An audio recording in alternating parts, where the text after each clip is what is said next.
Yeah, so for this game, Corey had a very specific vision that he kind of implanted on everybody in the studio by giving us a book that kind of detailed the narrative direction and the direction for Kratos and Norse mythology and all of that. Right away, it was like, okay, we got to figure out a way to make this little kid that was never part of Kratos' story or Kratos' life or any of the games a big part of this game in gameplay and combat. So that was like the initial kind of shock.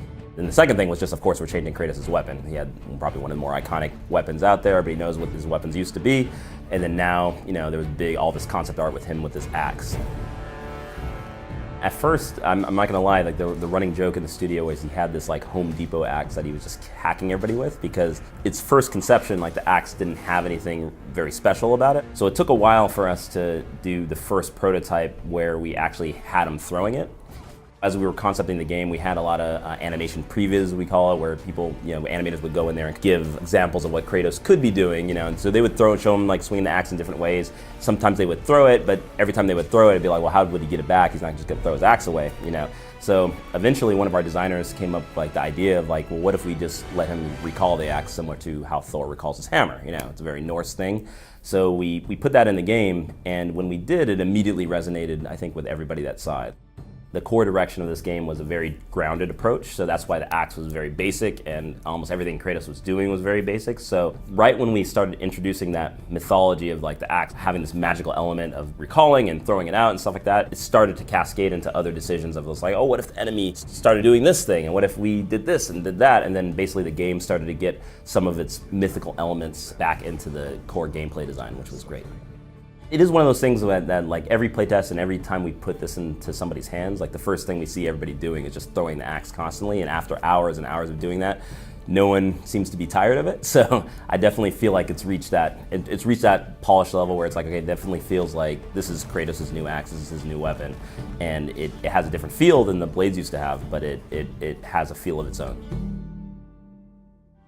Old God of War games have always had like a kind of very fast and fluid combat.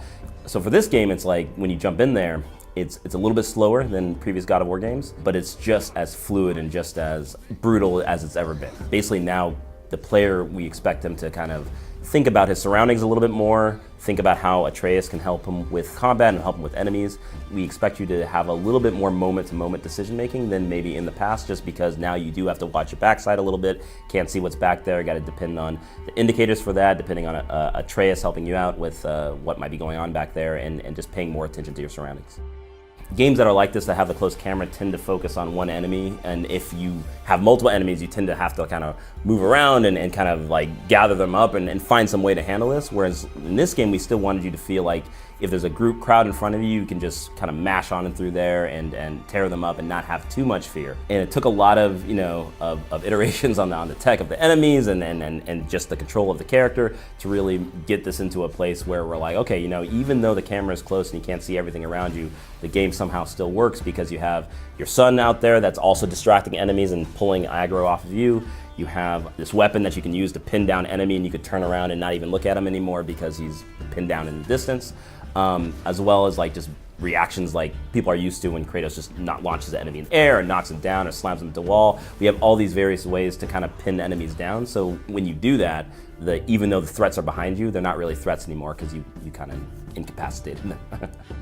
I just can't wait to see get this into players' hands, and because it's been a long development, and we're finally seeing everything come together and come to a close. So the best part is just having other people play it.